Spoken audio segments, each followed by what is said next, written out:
I'm Alex Green, and this is Stereo Embers, the podcast.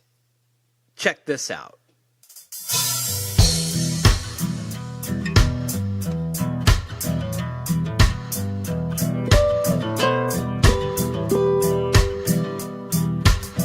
Just like a hurricane, you're a force I can't explain, and everything just bends to your will. And I know this may be wrong, but the pull is just so strong, and I wanna know how you would feel if I told you I've been thinking for a minute. Every daydream has you in it these days. Could we cut to the part where you and I are toxic, and I just wanna put my box up for sale? Same street with the same cracks. You take the same falls, break the same back. If I had a dollar bill for every love I thought was real, everyone would wanna be my friend. But for real, there's no reward, just the remnants of my heart and the wisdom to know it will mend. I will love again. You're hearing Love Again by my guest today on the program, Alana Davis. Let me tell you a little bit about Alana Davis. I've got that super touch. Chances are I've got too much. I've come to let you see that you can also be free. Now, I'll bet you didn't think my Alana Davis introduction was going to start with a Bad Brains quote, but listening to Alana Davis's smooth blend of jazz and soul, I'll bet you also didn't know that she's a huge Bad Brains fan.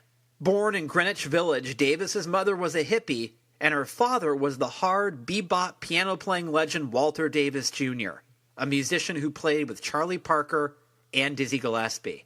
If you were raised in the 80s in Greenwich Village and your mom was a hippie and your dad was a famous jazz musician, it'd be no surprise that you'd gravitate to music at a very young age. And that's exactly what Alana Davis did.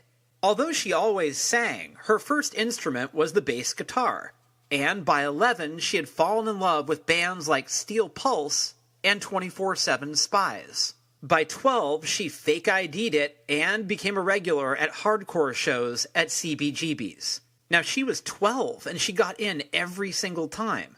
I had a fake ID in 1986 when I was 16, and the first time I used it, not only did I not get into the Slayer show, they called my mom, who had to come pick me up at the box office.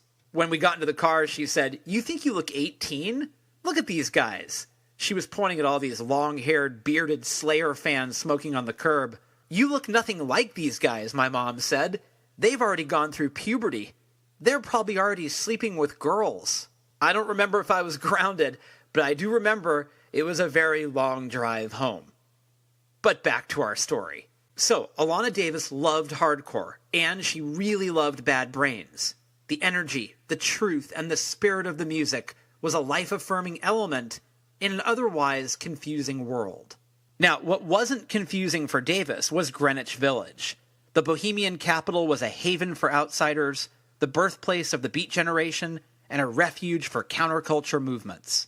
Davis always felt in sync with her neighborhood, but socially, she never felt like everyone else. So music became a way for her to not only express herself, but also a way to feel steady during the unsteady years of adolescence. Now, at first, Davis had the semblance of a career plan in place, and it went a little something like this: play bass in a reggae band, and be a statistician. And you thought I threw you off with the Bad Brains stuff. Yes, you heard me right. A statistician. While in college, Davis found she had a talent for statistics, but, and I don't think this is a spoiler alert, data interpretation was not the path she ended up taking. After a few years knocking about with guitarist Mark Stone, Davis signed to Elektra Records and put out 2 albums, 1997's Blame It On Me and 2001's Fortune Cookies. The former spawned the ubiquitous radio hit 32 Flavors, and the latter was critically acclaimed. But by 2002, Davis had grown disenchanted with the record label business and decided to go it alone. She formed her own label called Tigress Records, and in 2005, she put out the fabulous album, Surrender Dorothy. In 2006, she sang on tour with Thievery Corporation, and then that was it for a while. So, since we last saw Alana Davis, she got married, she had a daughter, and though she wasn't making records, she was still writing songs, singing covers in the shower, and playing guitar. In other words, she never really stopped. In May of 2018, her new album came out. It's called Love Again, and it's a triumphant return and arguably her best work yet. Featuring the Eurythmics' Dave Stewart on guitar on a few tracks, the album is a percussive blast of jazzy reggae and acoustic soul. From the sexy sway of Pretty Like Money, to the island shuffle of Get Along, to the biting close of The Dark Ones, Davis on this album is clearly at the height of her powers. Her phrasing is precise, her delivery is perfect, and her voice is one of the finest you'll ever hear. Now, this is just a partial list, but here are some highlights from Alana Davis's career. Blame It On Me got nominated for a Grammy in 1998. She toured with Jack Johnson, Ziggy Marley, and Ben Harper. She collaborated with Pharrell, Jay-Z, and Sly and Robbie. She's had her music featured in a Super Bowl commercial, and her albums have earned accolades from the New York Times, Time Magazine, and Rolling Stone. Now, this is a great conversation. It's loose, it's breezy, it's fun, and I was going to say by the end of it, you're going to fall in love with Alana Davis. But you know what? You're going to fall in love with her in the first few minutes.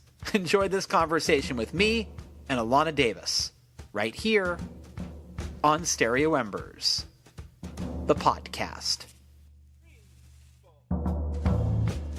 I'm not sure if I should be embarrassed about being so punctual.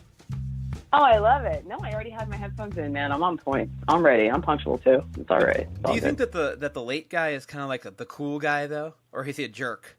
The late guy doesn't give a fuck about anybody but himself, clearly. There you go. He's probably a jerk. He's probably a jerk. I heard... But I honestly, let's be real. Honestly, we're all the late guys sometimes. Right? I didn't want to be the late guy for you, though. Ah, you're sweet. Thanks. How are you? I am well. I'm excited. I've been touring, in these tiny little stints, and it's weird. Every time I come off of tour, I'm like, okay, back to normal life, and then I have to get ready for tour, and it's weird. It's so different than this was. I don't know if this is just me or the music business. If everything's changed, maybe this is what everybody does, like live two lives or something. I don't know. I mean, like playing clubs. I mean, doesn't it feel like these little clubs, or that it almost feels like it really is the suitable place for music to actually be heard and witnessed and experienced?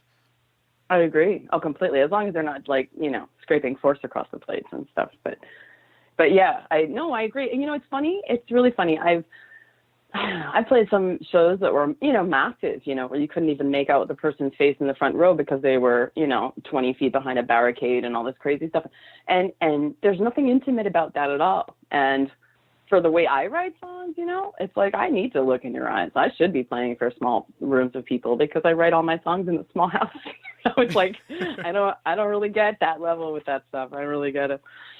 But, yeah, it's funny, actually. It's so funny you mention that, too, because someone asked me yesterday. They said, so do you miss, being on tour all the time and playing small venues or playing big venues or playing whatever? And I was like, yeah, no, I just miss looking in people's eyes, and, like, feeling like I made that connection. Because that's why I write songs, I'm like that loner kid who doesn't have it until I connect with people through my tunes. So intimate's good. Well, it's funny. I watched the Amy Winehouse documentary last year, and I kind of realized that she just wanted to play smoky clubs. She didn't really want to play Glastonbury. Her music didn't really translate to a venue like that. Oh, yeah. She wanted to do Billie Holiday, didn't she, honey? I mean, she was as intimate as it gets. For sure. Right, and Billie Holiday wasn't going to play Coachella. I mean, that was... That's pretty funny. That's actually really funny. Can you imagine that? Yeah, no. That the whole thing would have given her so much anxiety. She'd been backstage, like hitting her smoke and just been done. Yeah. But it's funny. It's a different world these days, I mean, these days, artists have to be business people too and all this stuff. And I don't know. It's weird. I grew up in a time when music was like, the most defining thing in my life. It defined culture, right? Like defined what you wear, who you hang with, everything. And these days it's like pop is just pop. I'm not sure what it represents as far as our culture goes at this point. I really don't get it. Well, how was your re-entry into the music world? Like, how did that feel when you sort of like came back and went and took a look around and went, what's all this now? It felt just like that, Alex. It was like landing on Mars. I mean, it's like, well, because to be honest, I have a daughter now, and I hear a lot of the current music, through her, but I so seldom, as in like never, hear anything that, grabs me in a deep way. I get it. I get the teeny bop stuff, and I love to dance as much as anybody else, and I love music that just keeps us moving, and, pop music can be light and all of that, but, like I said, I mean, culture-wise, I feel like music is also supposed to represent how we're feeling as a nation and represent the activism that exists within our artistic culture. And I don't know. That's not what I hear in music. So I stood around looking like, what the hell? Like I just landed on a weird planet, because this is, whatever I do is not seemingly what people are doing right now musically. Did you but always I don't feel care. like in your life, did you feel that way? Like when you were growing up and you were singing, did you feel out of step? I've always been that chick, man, of course. And that's fine. I'm sure that's why I write songs. God forbid I was happy and had friends and a normal life and was well adjusted, right? I wouldn't have a thing to say. I mean, really, Yeah, it's true. Like, the struggle makes you interesting. That's funny. Wow, that's good. I like that. Can I put that on a t-shirt? Yes. Okay. I'll put Alex Green. Yeah, no, it's true. It's funny because, like I said, I mean, now that I have a daughter, it's like I feel like there's a sense of responsibility that comes with making my records, and I want it to be something that's meaningful, which, she doesn't care about at all. Like, kids don't care if music is meaningful. They don't recognize that it's supposed to be their voice and it's supposed to create change and inspiration. And, I don't know, maybe this is just the thing that happens, the pendulum that swings, because my mom certainly laughed at me and my musical choices as well, but at the end of the day, I think I recognized that music was valuable. It's not just a style thing. It's like, man, it's so weird to me that nobody pays for music anymore. I mean, when I was a kid and even up to like today, like I scrape my money to put it down on music that I love because I feel like it's valuable, So it's kind of a weird time when that's no longer valuable, I appreciate that people want to get everything for free if they can. I'm all about that too, but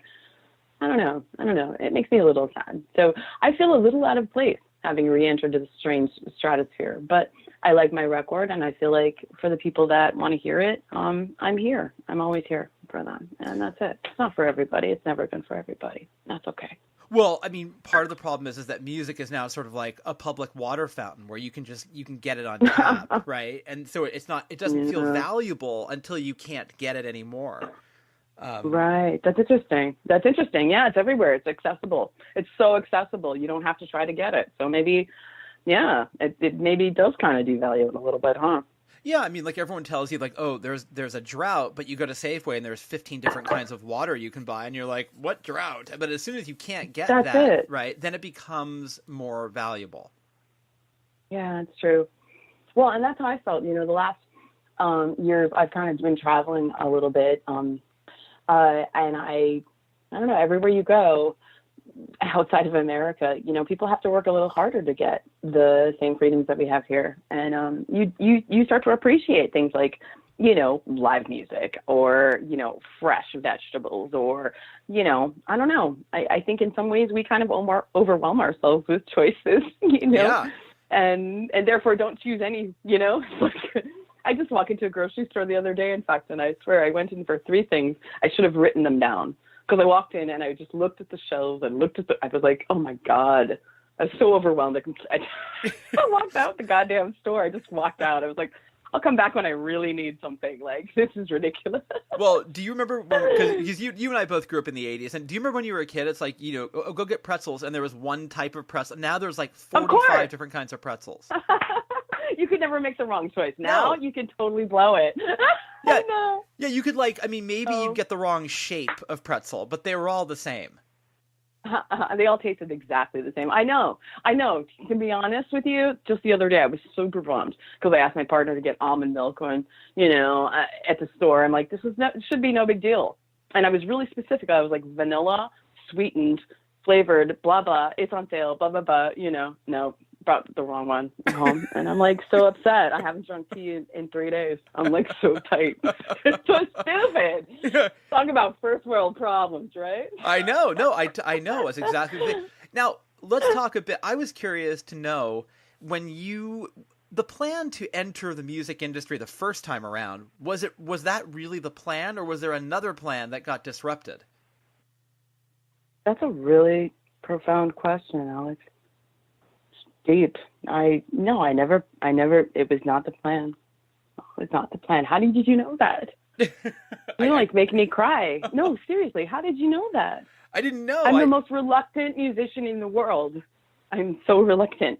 I think my plan was to be a bass player in a reggae band. That's all I really wanted to do. Or be the background singer in a jazz band. Those were my plans. I have no idea what happened. Not a clue. Can you explain it to me? Well, you're just awesome, and people found out. Oh man, that's very nice of you to say it. No, I didn't plan on anything. I'm really thankful that the universe showed me that music was my calling, because it is. It's the thing that's given me peace. I'm sure it's the reason I'm here. I don't want to get into all that dark stuff, but I've had lots of dark moments in my life, and it's usually music that just pulls me right up out of the quicksand. So I'm very thankful that I have it just for me. But the whole crossover point where it became my career is awkward. That's a little. It's awkward, but it's also humbling because I've realized that there are other people who need it too, huh? Yeah. It's not just me, right? The selfish chick over here thought I could just write those songs for myself. And as it turns out, other people need it too. So, so it's weird. It's been an interesting journey for me because I'm scared of people and I'm very reclusive. And really, as a teenager, I was like, I was like a goth kid and a punk kid, anything to just not get attention from anybody and to listen to music that reflected the way I felt, which was always question marks, and I don't know. So it's weird that I ended up becoming a songwriter, but in many ways, maybe it's completely natural, because I have artist friends and I think a lot of us are that way, it's like, it's I don't know, how long can you stand on the outside without eventually pasting stuff on the outside window? You want to start putting up pictures of what you actually see. Even if I'm standing on the outside, I still have an opinion. I still have my experiences, So, and I've learned I'm not alone. There's plenty of outsiders. We probably have as big a club as the insider. Yeah, that's right. That's right. Right? You got to find, I was talking to Kristen Hirsch about a year ago, and she was saying that you just got to find your teammates. Ah, that's it. Yeah, or your star family.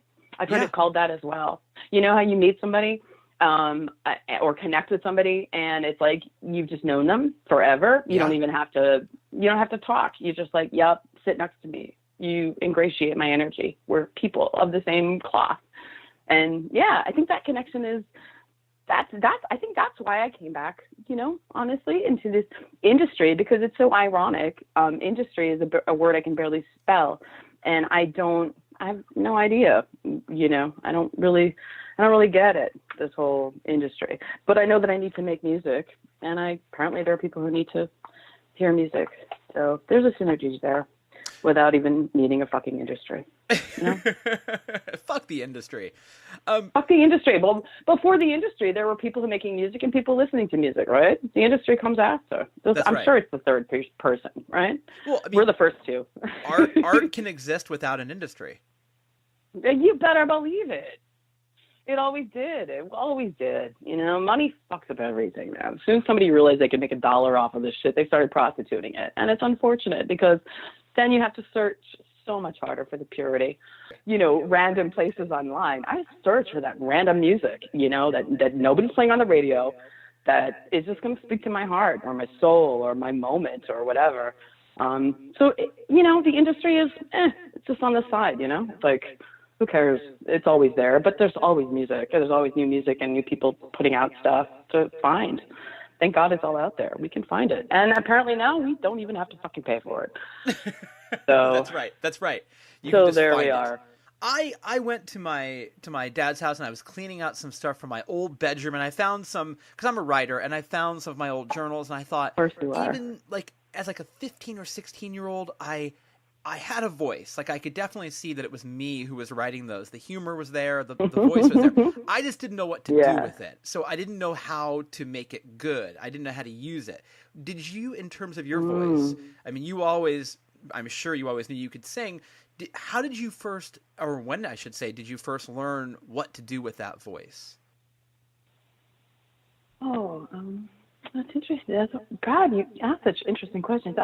You know, I think, to be honest, I had this show when I was really young, and I was so nervous to sing. I was so nervous to sing, I guess, in front of people. It was so different than, you know, writing in my room or singing to the corner of the wall or whatever kind of awkward place that I've always written in. And this lovely lady was waiting at the bathroom, and I finally apologized. I said, I'm sorry. Like, I'm coming out in a minute. I just have to get my head together. And she was like, take as much time as you need. I'm not leaving. I need you. And it was weird. It was just a weird, like, I don't know. But I think it's funny that you asked me that, because I thought of this woman recently, and I didn't meet the woman or anything, but she had heard me sing once before. And she came and she presented herself, and she didn't give a fuck how long. She had to wait for me to come out of the bathroom, how many times I had to puke, how ill I would be when I got on the stage. She needed this human connection. So I think somewhere probably around there, I recognized that, you know, I had to get out of myself. And this thing is big. You know, this is big. It's like, you know, I can't balance a checkbook. I can't remember what I went to the grocery store to buy. You know what I mean? Yeah. But like, I can maybe touch somebody, and that has value. And so it's wonderful. It's allowed a person like myself, who's never had a tremendous amount of self-confidence, to feel entirely valuable without being perfect, successful, skinny, gorgeous, anything. I'm valuable because there's a connection. So I think that, you know, maybe that time I started to see it was bigger than me, you know? So that helped me, because like you as a writer, you know, you need someone to hear your stuff and tell you that it's good and that they need it and they want more. That helps pull the yarn out of you. So you should send me some of your writing, and maybe I can do that for you. Oh my God, I will totally send you my writing. I'd be honored to send you my stuff. Thanks. Vice Honored. versa. You know, it's funny because I find that when I write, I'm so much better at being a writer than I am at being a person. Boy, I get that. Right? Yeah, for sure. For sure. Well, you know, it's really interesting. I don't know if you can see this parallel, but you just mentioned that. And I'm thinking about social media. I'm looking at my phone, all these weird things are popping up, you know, and like, honestly, in some kind of a way, I think we all get that, you know. There's something, I mean, it's kind of like the anonymity they talk about on Facebook and Instagram and that sort of stuff. Like, you can put yourself out there, and you know, that part that you decide to put out is kind of more you than you. Like, our day to day is difficult, but if I wrote down a list of the things that represent me, I can stand by that with much pride. You know what I mean? Meanwhile, here I am trying to balance my checkbook, right? You know, but there's something really special about that. I think that's part of why other people who, unlike you and I, maybe don't even write, can create these beautiful lives for themselves on Facebook and Instagram and all of that, you know, like, because we all have so many facets, I know, you know, and we're all bogged down by the stress of daily living. But then there's who you really want to be, and who your heart really is, and who your soul really is. And I think that's part of why those sites have become so popular, because we get to paint that picture, you know, who we are. And yeah, it's way easier to be than it is to be Alex Green, like, yeah. or to be Alana on a daily basis. Yeah, well, you can filter it out. You just filter out the nonsense, right? It's like, you know, here's a picture of my book. Never mind that I haven't put on pants yet. Right. No, nobody needs to know that. Right. Unless you really want to tell them, and that's a whole other and thing. Some people do. You know, it's another wonderful way to garner attention. Yes, but yeah, it's weird, but it's true. It's like, and you know, it's funny because I mean, there's this part of me as a musician, like, you know, that looks at like the current state of affairs, and I'm kind of like, yeah, I could just stand in the corner and scratch my head for a long time because I don't understand. But in another way, it's like, this is great. This is change. You know, if we didn't have change, we'd be dead. You know, change is the thing that makes us grow. So it's all right. I don't mind feeling like an old bitch and just have to get, you know, with a new program. It's great. I don't know what a hashtag is, and I never will. But I mean, other than that, I'm really fine with it being a new world. Did you I heard an interview with Steve Perry from Journey a couple weeks ago, and he was talking about how he literally didn't sing for like almost 30 years, and that when he started recording his new album, he had to figure out, like, what does my voice sound like now? How do I get that back? When you were not, you know, you've been away, were you still singing? Were you still thinking about music? Were you still, like, where were you in terms of you with your relationship with your voice? Like, what was happening? Well, you know, my voice, I mean, before I give it to anybody else, it's always there for me. She's never stopped healing me. I'm talking in the third person about my voice. That's strange. But, you know, first, it's there for me, and it heals me. I'm as big or bigger of a bathroom singer than anybody, you know, and I constantly am singing, whether I'm writing or not. I'm always singing.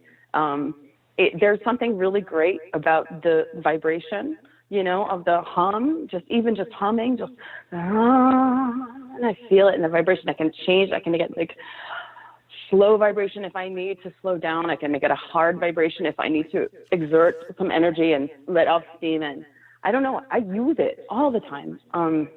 And so I've written a lot of songs that I didn't record on this album, but music never really leaves me. It's the most familiar part of me, and I'm so thankful for it.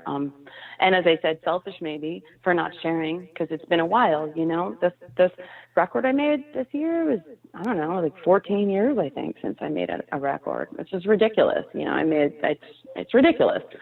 But I felt like these songs were more than just for me, you know, because I've found an escape. There's a lot of people in our world right now who I think have a lot of pressure on them. And I just am one of those people. And you can't always run away from your situation, but sometimes you have to change your situation.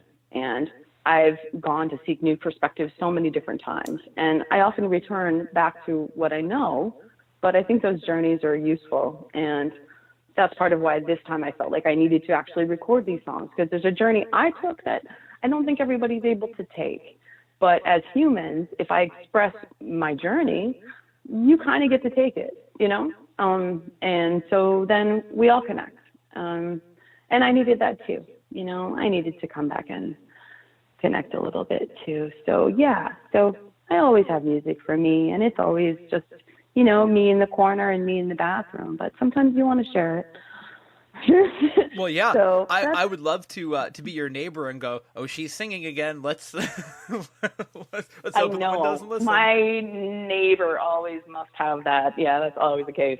I'm that girl. Girl. What's she doing? Yeah, 2 a.m. Yeah, she's fucking warbling. There she is. Yeah, I'm sorry.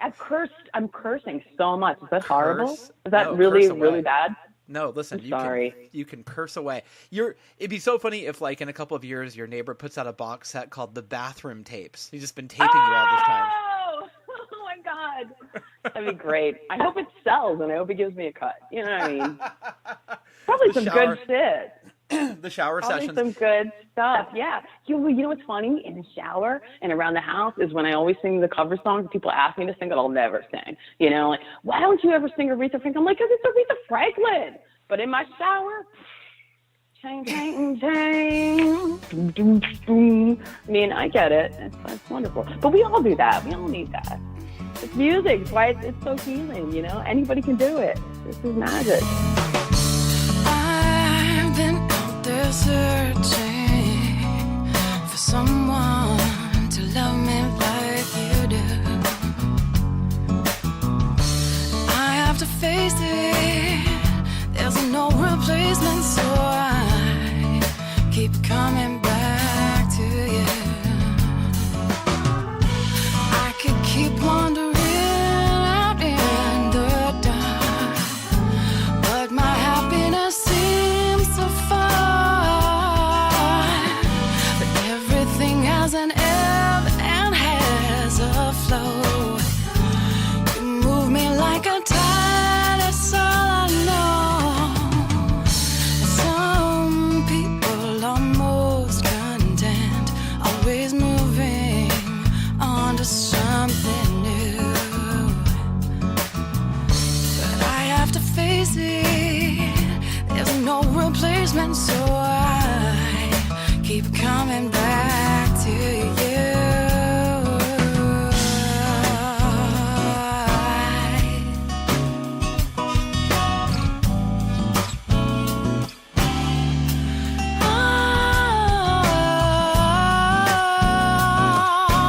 Oh, hey, hey.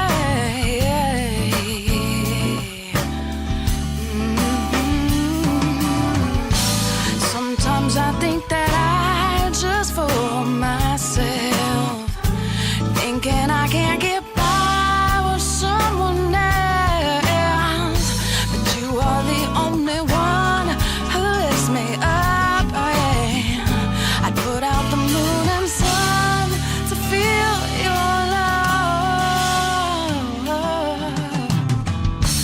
I've been out there searching for someone to love me like you do. But I have to face it, there's no replacement, so I keep coming back to you. Oh, I keep coming back to you. Oh, yes, I'm coming back to you.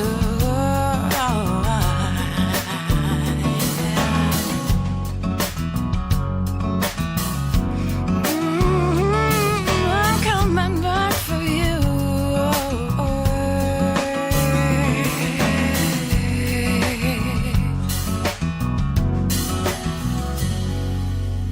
Now, this is the first album that you've made with your daughter on the planet.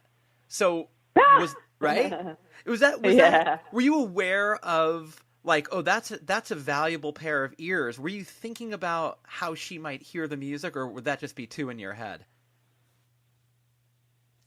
You know what? If she hadn't liked all of the songs, they wouldn't have made the record at all. At all. No, she absolutely is my producer, my everything. No, her ears are huge, and she doesn't even, recognize or appreciate it yet. She's got a beautiful gift for not only hearing when music is good, but recognizing bullshit. And I love it. It's fantastic. She's been a wonderful help. Yeah, there's some songs I thought I was going to include. They didn't mean anything to her, so they didn't make the record. How about that? Yeah, that's fair. I mean, it's true. It's true. But she's my real, this is the real stuff. This is like mini-me, man. If there is such a thing, I don't know. She drives me up a wall, and I'm like, what on earth? Who is that? And I'm like, oh, I made that. So, Are you, well, sure. And are you sympathetic to her in terms of, like, your dad was a badass, and you were growing up with this badass musician who was so great and legendary, and now your daughter is growing up with another badass, and listen to you. Come on. You're so great. Do you kind of think, like, for her, like, you're very sensitive to what that experience must be like? I don't know. You know, I don't think she cares at all, to be honest. Like, we were in the grocery store the other day, and, you know, one of my songs came on in the produce section. It's always in the produce section, and I don't know why. But she's like really excited, you know, until I started to harmonize with myself, and she got so haired. She was like, no, Mom, no, like, no, like, no. Like, she's sure I don't get it.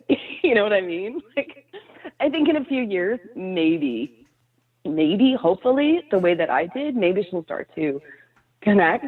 Or, excuse me. I didn't just take a toke, even though it sounds like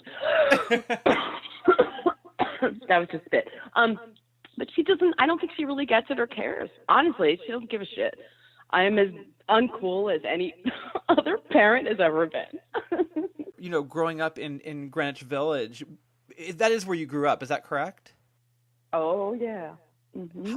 So, I mean, I imagine growing up there in the 60s would have been incredible, but growing up in the 80s probably wasn't too shabby. No, it was badass. Are you kidding? It was fantastic. Well, and plus, you know, between the 60s and the 80s, we had Stonewall happen, okay? So I grew up in gay Mecca, and my mom was a hippie. So we had such colorful, beautiful, unique people in our lives. I was raised there. I was born in the village, you know, but there were people who came to the village to be themselves. And my mom was one of them. She moved from upstate New York to the city at 16 because she did not fit in, you know, and it was a really wonderful time. I think in the 80s, there was a certain kind of a freedom that people were expressing and envelopes they were pushing that were really special. I mean, I remember, for example, I had a friend who lived in upstate, and she almost died when she saw that I had black nail polish. She's like, "Where's that?" I was like, "Yeah, I can get this. Like, where I live, we have black nail polish. We have fluorescent hair dye. We were the first, you know, manic tannic hair dye, like this, you know, vegetable-based neon colored hair dye was created on West 8th Street in the village." And so, of course, I had crazy hair dye and crazy nail polish and all this fun shit at such a young age. And we were just pushing the envelope. Like, you didn't have that most places. And I realized today how lucky I was for an upbringing like that. I mean, you know, as a kid, of course, you don't get to choose your environment. You just grow up wherever your parents stick you. But I had some really amazing days. I mean, I was going to CBGBs with a fake ID when I was like 12, and I saw incredible matinees. I don't know if you're into hardcore and that kind of stuff, but the New York hardcore scene in the 80s was ridiculous. And I don't know if it was because of my perspective or if I was my height, I don't know. But I have the fake IDs, man. I saw so much good music, and I got to have so much fun as a kid. I mean, God, in some ways, I wish kids today could have that kind of freedom. And I don't think they do. You know, I think these days, most of the kids I know, from my daughter and her peers or, you know, other friends of mine with their kids, you know, it's like they live online. And that's cool and stuff, but you're sitting on your ass experiencing somebody else living their life. Go live your fucking life. That's what bugs me. When my daughter, I'm like, it's like 3 hours of you watching other people's lives on this freaking computer. Go live your goddamn life and make a video of that. Like, right. You post the videos, you know? I mean, it's just, I don't know. It's weird to me, you know, because I was so active. There was so much to do in the city, you know, and I think every neighborhood's like that. Every neighborhood has its shit, you know, it's cool people, it's artists, it's music, it's vibe. And I don't know, you miss it all if you're just looking at a goddamn computer screen all day. We miss it all. It makes me a little sad, you know, because I get it. It's addictive. I can totally go waste 3 hours on Insta too, but, you know, but it's a waste. And I'm fully aware of that, you know? Oh, yeah. I'm the same. I'm sure I should be doing something else more productive, you know? Oh, yeah. I do. I always think, like, for all the hours I spend online, I'm like, I could have read every book Charles Dickens wrote. Yes, and be postulating about it so other people are liking my posts, you know? Exactly. Like, do something with this stuff. I don't know. We're just all trying to figure it out, right? We are. And survive. And as soon as we figure it out, it'll change as soon as we figure it out. Of course, so, it'll be over. Right. It'll be over, yeah. I mastered Instagram, and it's like, Instagram's not cool anymore. And now it's done, right. So did you see bands like Bad Brains, Government Issue? Like, is that the kind of hardcore stuff you were seeing? Yeah, sure. You got it. Bad Brains are still probably my favorite band. Like Bad Brains and Steel Toe probably my favorite bands. I saw Bad Brains. I saw like at least, I don't know, 2-3 dozen of their shows. That shit was so alive. And it was so brilliant too. I remember once I actually made my mother come and see that the people in the mosh pit were not hurting each other, because there is, or was, I don't know, this idea that it's like, you know, that it's just visceral and dangerous. And it can be, I guess. But, you know, it's like mosh pits were wonderful places to express yourself. And it was wonderful to run up on stage. And then I think I actually had HR throw me off the stage once back into the crowd. And I didn't get hurt. I had a blast. It was fantastic. It was like, this is joy, you know? Like, it's I don't know. Yeah, that period was amazing. So amazing. Bad Brains is fantastic. It's great that you mentioned them. Do you like them? Oh, I love them. Yeah, I love Bad Brains. I mean, it's classic music, I know, but these days, anytime I hear somebody tell me that they play rock and reggae, I'm like Bad Brains, like Bad Brains. And I actually met somebody who said they play rock and reggae and hadn't heard of Bad Brains lately, and I was like, well, I don't need to check out your band at all, because yeah, exactly. Oh, what are you, really? You think you're inventing the wheel? Really? Okay.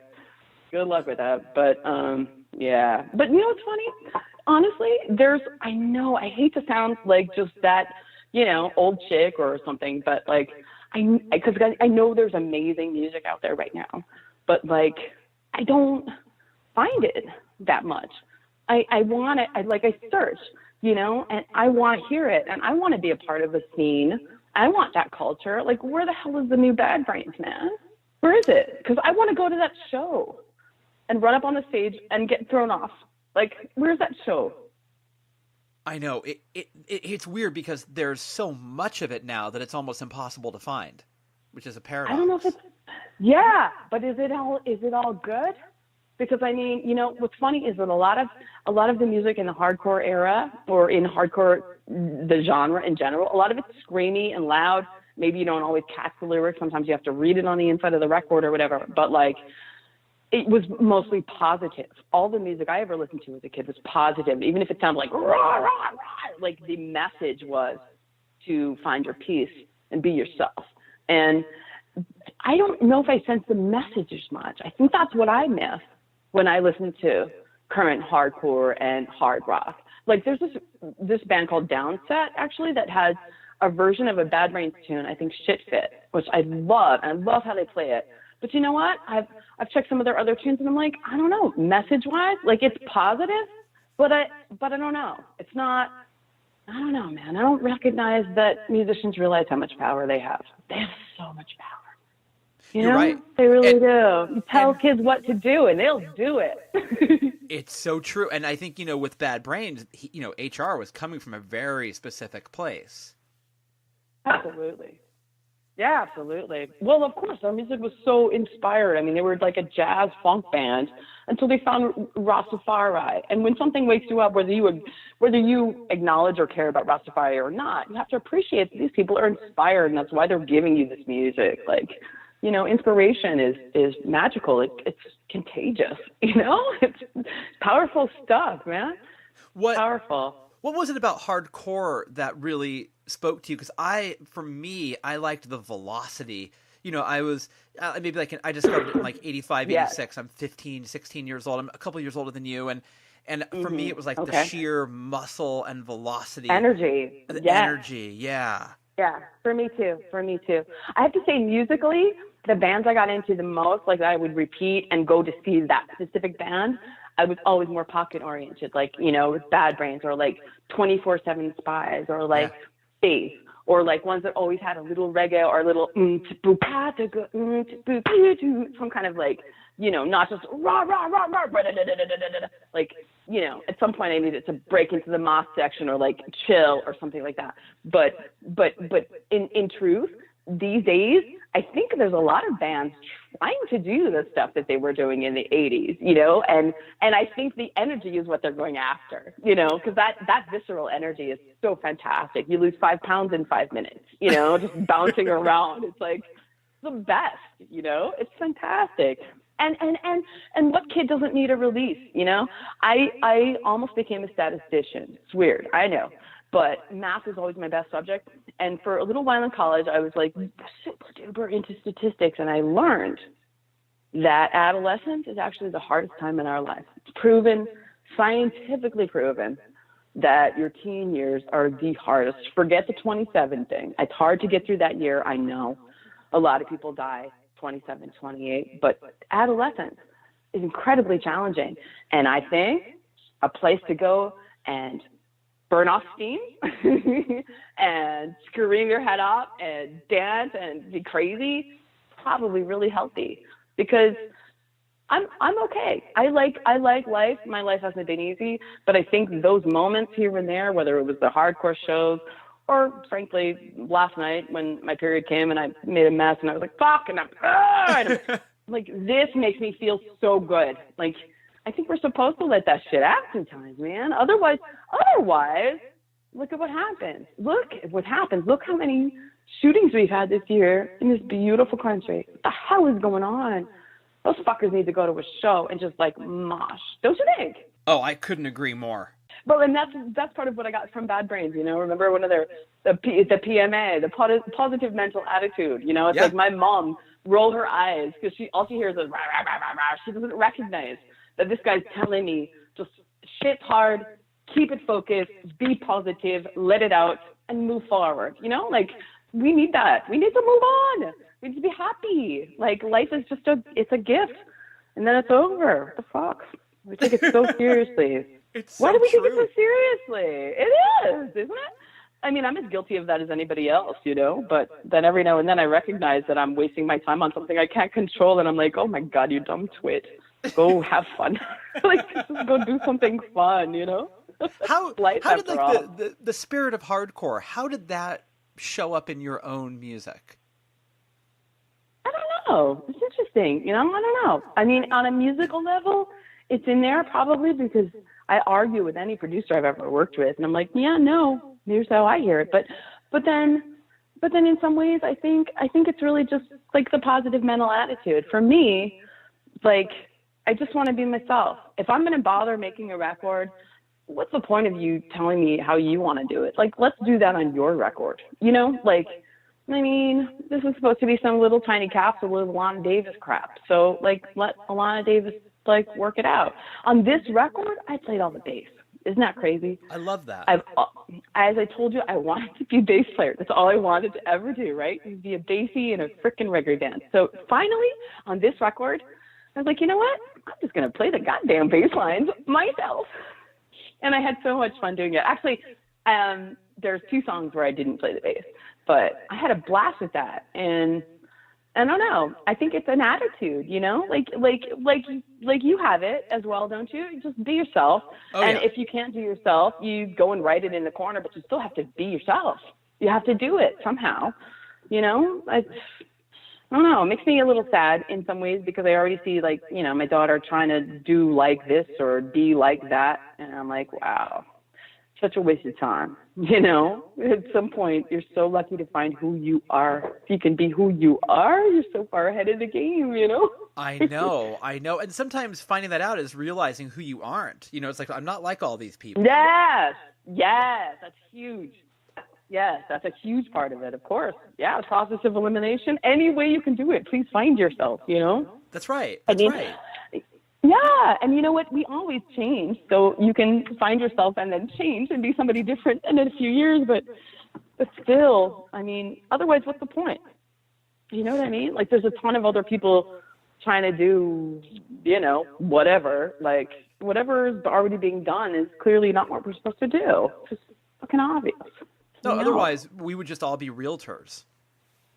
Thank you for saying realtor. Can I just thank you for saying realtor, because you know what? Realtor is not a word. And people need to stop saying realtor. And it really bothers me. It's like right up there with library, It's like, I'm going to say realtor. Very intelligent people say realtor. I know.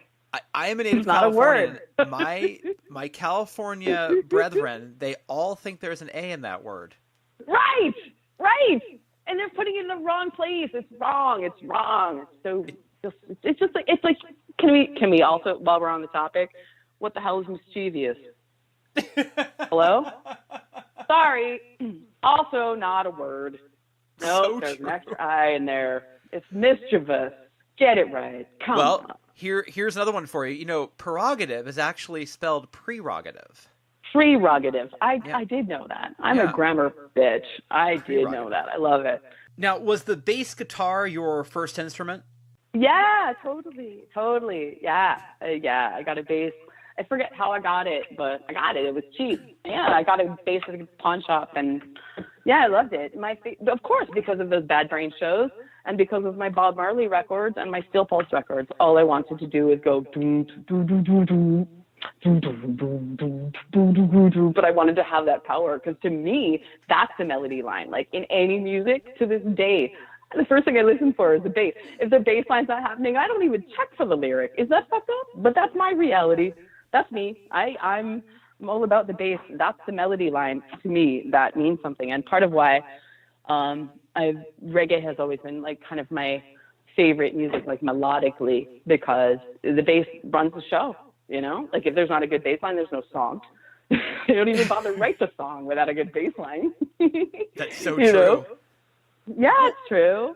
And it's part of why I had to play the bass on this record, because, you know, I play acoustic guitar, and so I don't think people realize that the beat in my head is a one drop, and then when it goes to the chorus, I usually hear it thrash. It's all imaginary, of course, but I had to leave that this time a little bit so that I could just make it comfy, because hell, it's music, right? Well, if it doesn't suit you, why make it? Yeah. And I actually like, yeah? No, sorry. I'm sorry. No, I was just going to say, I actually like how the record came out, but I can't wait to make a live recording. I'm excited to do more shows, and I'd love to make a live recording where there's like, you know, that energy where you're just like playing everything a little faster, and there's, you know, a little crowd vibe, you know, people to help me remember the lyric I might forget, fun stuff. Like, just, you know, I want to do it again. I just want to do it again. A little more raw, a little more stripped down. Yeah, I want to do it again. I mean, I've started to tour on this record, but it's, you know, it's like a little bit here, a little bit there. I want to just go out with the band, make that shit tight and stellar, and then record it all again, because I love these songs. I love them too. I love this record. You know, one of the things I love it. I love it. And you know, one of the things about you that I've always admired is you have such control of your voice. Like, I love your phrasing. Oh, wow. You gotta have musical ears to hear that. When you use the word phrasing, then I know you're a real listener. Because phrasing suggests that you not only hear the pitch, but you hear like where the notes fall and drop and the time signature, and you hear the rhythm of the vocal and all of that. Thanks for hearing that. Thank you. Well, I only do what I do, and I know it's not like what everybody else does, but I just hope that is as much a positive as a negative. You know? What? Just out of curiosity, what was your musical bond with your father? Like, was he like, what is all this reggae? Or what was your relationship with him musically? Oh, no, my dad was a Rasta for a time, actually. I still have his dreadlocks, which is creepy because he's dead. But he was, jazz, as you know, is a style of music, but before it was a style of music, it was a headspace. And he was that guy. He just had that headspace. Anything he would approach from, you know, he was incredible. He would make leather suits. He was a tailor. He was into all sorts of interesting things, and everything he did was like art and like jazz. You know, jazz is really just a word for artful music, in my opinion. You know, because a lot of pop music is based on rote and a certain formula. But if music is not formulaic, it's jazz, I think, because frankly, jazz is created in the moment, you know, usually. Even if you write a beautiful head, they go, bum, bum, boobity, ba, bum, ba, ba, it's only going to last so long. And then the freedom comes. And that's what makes that style of music so special. So as a jazz musician, he loved reggae too, because to be honest, reggae is also a conversation that way. I don't know if you've heard a lot of older reggae recordings, specifically the older ones, you know? I love them. Yeah, I love them. where it's not just a rhythm, it's like a band and a singer, and the singer's introducing himself often to the band, never met before, session band, and they play in the moment. They're in the moment. You hear the first verse sounds one way, the second verse is a little faster, and you hear the guitar player react to the singer, and the third verse, everybody's jamming. It's really not that different from jazz. And so I think that's part of why it's also very natural to me. The conversations that you hear in old school reggae and some of those older recordings are just live. You hear the people, you hear the breath, you hear the laugh, you hear the cough, you know, and all of that is just this live music, you know. So no, I wish that he and I had actually gotten to talk about music more than we did. We really didn't that much, you know, just like as a kid, you know, he just was my dad, and I didn't think about it. And he wasn't around all the time. His first love was his music, not his babies. He had a lot of babies, and I think I was the only one who went down the musical road. So, you know, so we had a special thing, no doubt. But yeah, but he just was doing his music thing, and he was just glad that I was into music. He loved when, like, he'd come over, and I might not have seen him for a fucking year. And I would say, hey, play that one that goes, or whatever, and I'd hum him a melody and be like, well, she's got the ears. And I would just, you know, wait for him to play for me. And he was a beautiful player.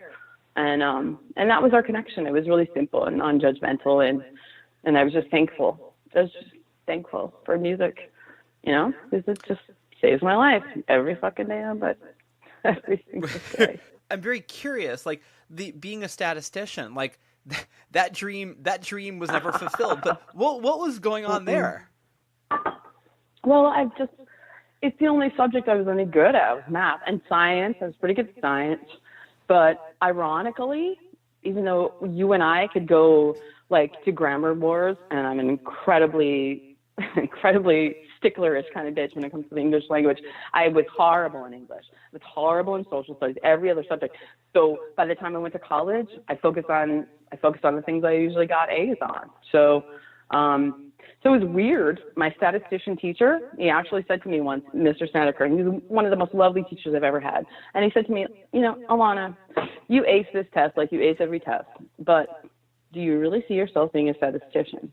And I looked at him with his pocket protector, you know, and his plaid shirt and his 3 pens and his, you know, and I'm like, no, I don't think I'm you. No, I don't think I really am you. No. But I like facts. I like things I think that's what I liked about math, you know, like there's one right answer. I tell my daughter all the time, you know, like, I'm like, why are you getting frustrated? There's one right answer. There's no gray area here. Like, figure out the formula, boom, boom, boom, right answer every single time. Like, let's do this. We can do this. She doesn't yet love math, but I love it. And I think it connects with music. I think it's a similar kind of a thing. It's a rhythmic way of thinking or looking at things and finding the patterns, you know? And music's like patterns. I don't know. I think it's just, I don't know. It's the same. It's the same. No? I totally know what you mean. And with art, it's interesting because, like, I'll do a reading, and as I'm reading, I'm adding new things in. I'm always changing. Of course. Right? Of course. There's no because one in the answer. Moment, no, there isn't. No, and that's what's beautiful about math. That's what's so beautiful. And you know what, statistics I thought was really cool. And it hasn't gone away. I still stay abreast of statistics because I find them fascinating. I think it's interesting still that as you look around us, you know, we can all try as hard as we want to make individual thoughts and be individual people. But the truth is, most of us fall into one, you know, statistic or another. And it's just the truth, you know. It's like, you know, some things we can control, other things we can't. And I appreciate some of those things that are just simple, black and white. It just makes me feel safe. Well, I mean, did you think about gender when you were playing, you know, the Horde back in the 90s? Was that something you were thinking about? And then do you think about it now? And how has that changed? That's a hard question, I realize. Your questions are so freaking deep. Alex, I love this. Fantastic. No, I mean, did I think about gender? No, I have a vagina. So I didn't think about it. You got what you got. But I mean, it's interesting though. Yeah, I mean, especially the way I grew up in New York City, you have to know I saw far more dicks and strange shit walking home on those streets at night than I should have seen from my young years as a kid. And so, and I think even not growing up in a city, I think every woman kind of grows up with a certain amount of pressure to be desirable, to be whatever, you know, like it's a man's world. I mean, there's probably kids out there today, they're like, no, it's a gender equal, blah, blah, blah world. It's like, no, it's fucking not. It's not. And I think most women that I know have had, you know, some shit slung in their face, and it becomes hard, you know, especially when you want to do what you do and be respected. And you still have to be pretty. You still got to be nice. And you still got to kind of appear available so that they can watch you even though they can't fucking have you. It's such bullshit, man. I mean, I don't blame her. That's a harder game to play at 50 than it is at 20. Trust me. You know, the flirty eyes are really easy to give at 20. At 50, not everybody wants you, you know? So it's a harder game. But the reality is, at some point, you know, we have to recognize that this is something that men go through too. And I have a lot of dear friends who, you know, they don't even realize this is their world.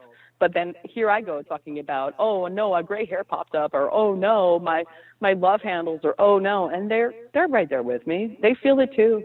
And I think it would be wonderful if more women would realize that men have all of the same pressures against them. I have my favorite cousin. Well, I shouldn't say favorite. That's horrible. It makes all my other cousins would be mad if they heard this. But my closest cousin, I should say. I remember once I was talking to him about, like, you know, like just getting older, and he looked at me. He's like, "You think men don't go through this?" You know. And I think what's unfortunate is that there's a massive disconnect, because Alex, I know you go through the same shit we do, don't you?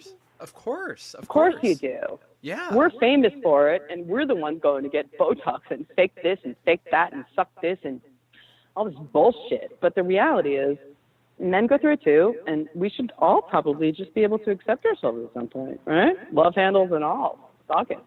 I mean, you know? There isn't. What's the other choice? You know, you can sort of kick and scream as much as you like. Yeah, you can hate yourself and kick and scream. Right. Sounds wonderful. Let's do that. No. There's a lot of kicking and screaming going on with this rapidly graying man over here. It's how it goes, though, you know? I mean, it's so funny, though, you know? Like, as a woman, I think it's really typical that, for example, like right now, before I go on tour, I'm like, okay, I'm looking at my top 10 again. You know, the last 3 months, it's been holidays, it's been this and that. You know, I'm like, okay, I'm going to want to lose this weight, want to da-da-da-da-da, you know. And I think about it and I go, this is so crazy. Like, this is what all women do, is like, you know, we try to be comfortable with ourselves. We're so happy for that time to just be yourself. And then when it's time to, like, maybe join the ranks or whatever, you have to be received a certain way. And it really kind of sucks, because the truth is, you know, like, I want you to know who I really am. So if I dress up too nice, or if I look like I was skinny this week and I was skinny last week too and I wasn't, I dropped 10 pounds before that damn show.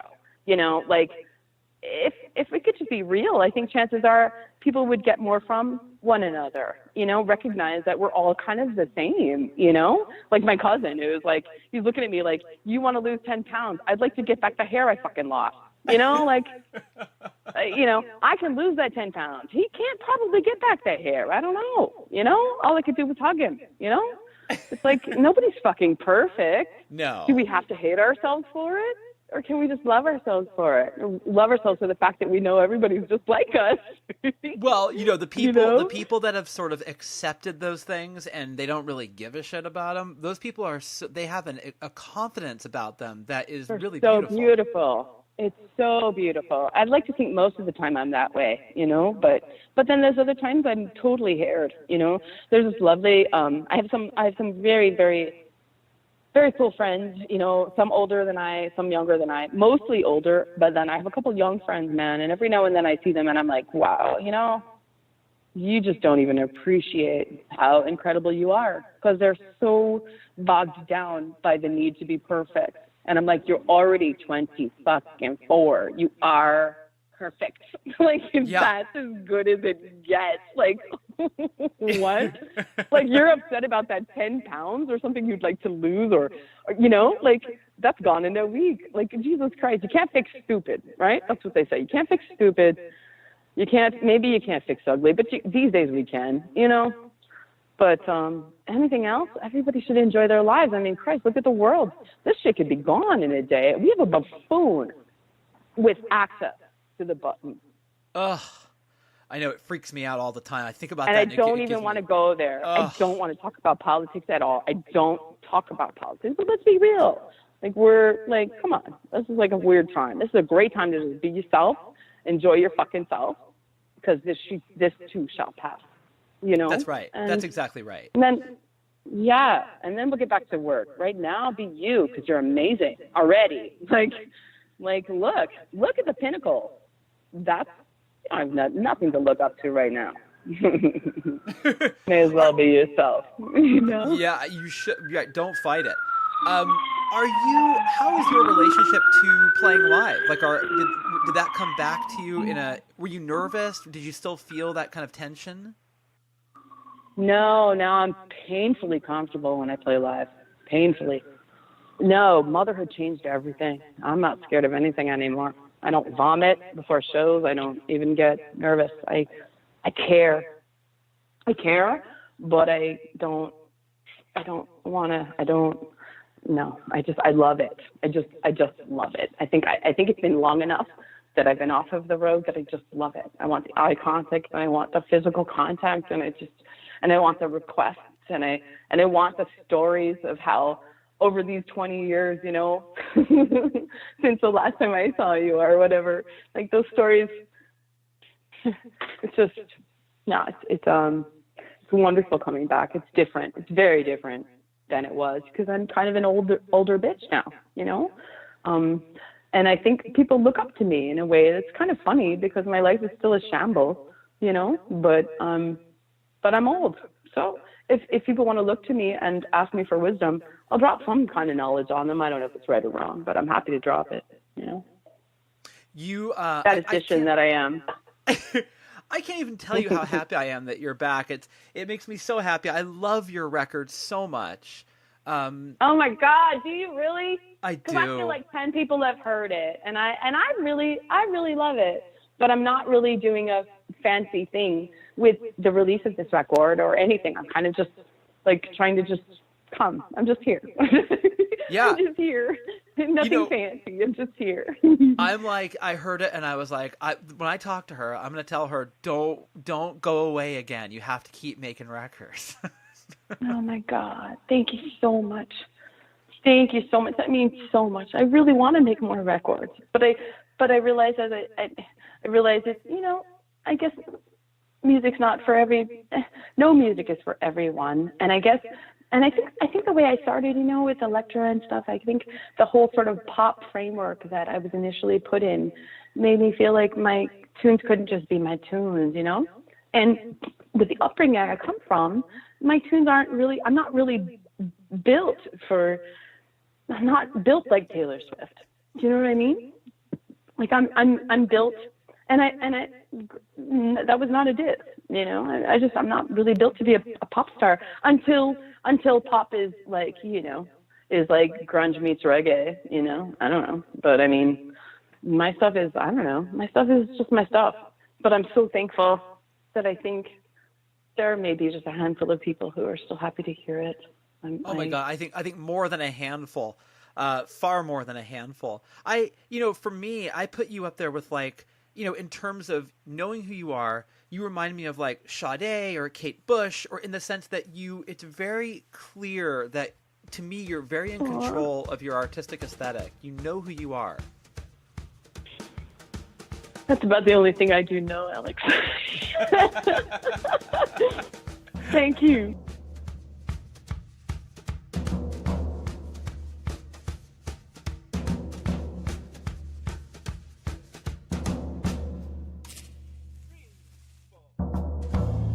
Isn't she the best? Did you fall in love with her in that conversation? I know I did. Over and over again. Here's some tour dates for Alana Davis. January 29th at the Hotel Cafe in LA. January 30th at the Hotel Utah in San Francisco. I'll be there. February 2nd, Fremont Abbey Art Center in Seattle, Washington.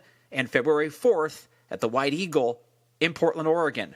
For more information, visit the Alana Davis artist page on Facebook or just go to alanadavis.com. As for me, you can visit me online at alexgreenonline.com or on Twitter, follow me there at Embers Editor, or on Instagram, Embers Podcast, okay?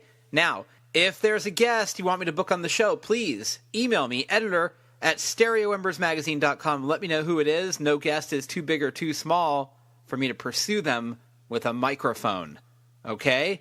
I'll do my best to get everyone I can on this show for you, all right? Now, do something for me. If you're on iTunes, subscribe to the podcast, give us a rating.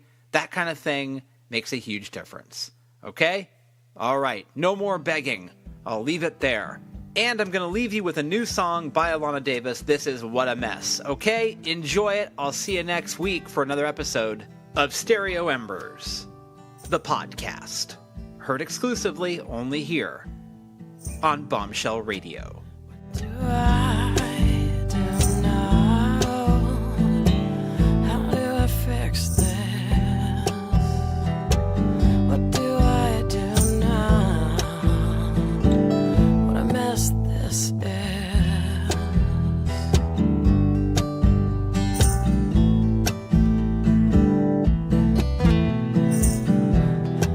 You seem to think that everything is fine.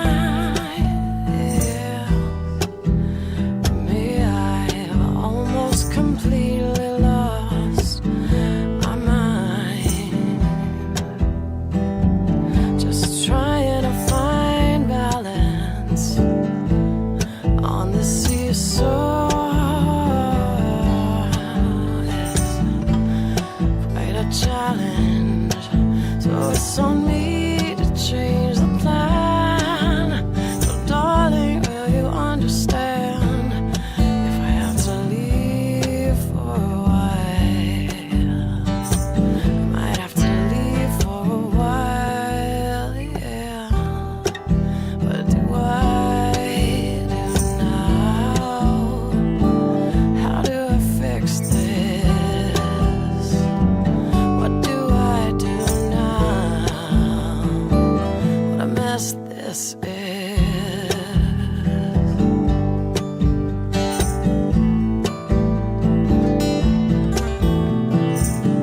Does it bother you at all that I'm dying inside? Does it bother you at all that we're living a lie? Why do we go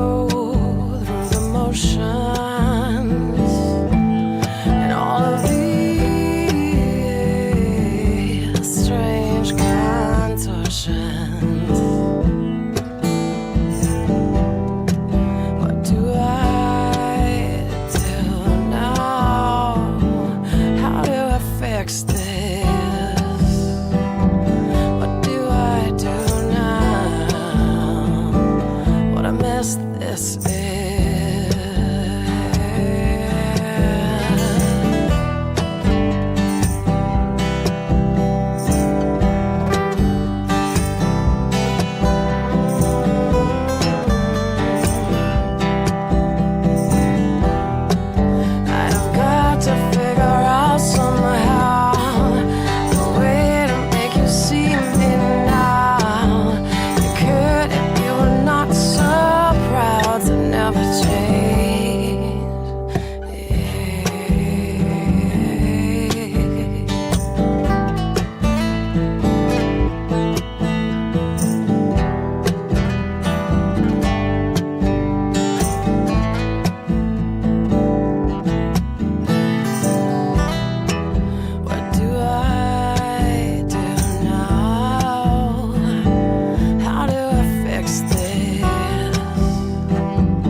This is